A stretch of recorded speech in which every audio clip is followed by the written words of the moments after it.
د شب برات شپې یو لوی فضیلت دی، ځکه حضرت رسول الله صلی الله علیه وسلم فرمایي وایي الله جل جلاله په دغه شپې کې د آسماني دنیا طرف ته نزول کوي کما یلیکو بشانه، او فرمایي چې آیا څوک مغفرت غوښتونکی شته چې زه ورته مغفرت وکړم، آیا څوک عافیت غوښتونکی شته چې زه عافیت معامله ورسره وکړم، آیا څوک داسې غوښتونکی شته چې د رزق فراخي سوال وکړي زه ورته رزق زیات کړم.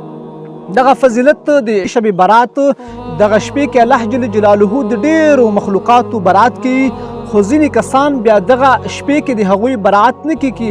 هغه په حدیث کې د هغوی ذکر شته کیناګر شولو، مشرک شولو، هغه سړی چې هغه قطع تعلقي کوي.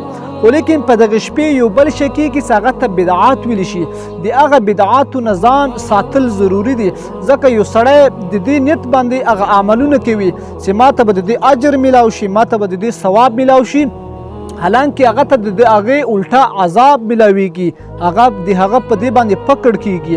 ځینې خلک وایي چې په دغه شپې باندې مړي قبرونو نه د هغوی روحونه راځي کورونو ته او ګورو چې آیا ما دپاره څه پخ کړي دي او که نه. دا خبره بالکل موضوعي دی، منګړت دی، د خبرې هیڅ ثبوت نشته. بعضې خلکو دغه عقیده وي چې په دغه شپې باندې کورونه جارو کي او یا برتنونه بدل را بدل کي او همدارنګې ډیوې بلې کي، ګربتې ولګوي، دغه عقیده د دوی وي.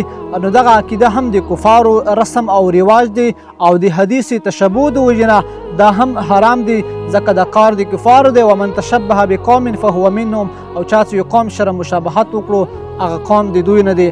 نو دغه بدعاتو رسوماتو دغو نه ځان ساتل په دغه شپې کې ضروري دي. نور دغه شپه مبارکه شپه دی، په دغه شپې سړی عبادت وکړي، نفلي عبادت وکړي، تلاوت وکړي، روژه ونیسي یا ذکر اذکار وکړي، او د 15 تاریخ باندې بیا روژه نیول دا مستحب دي.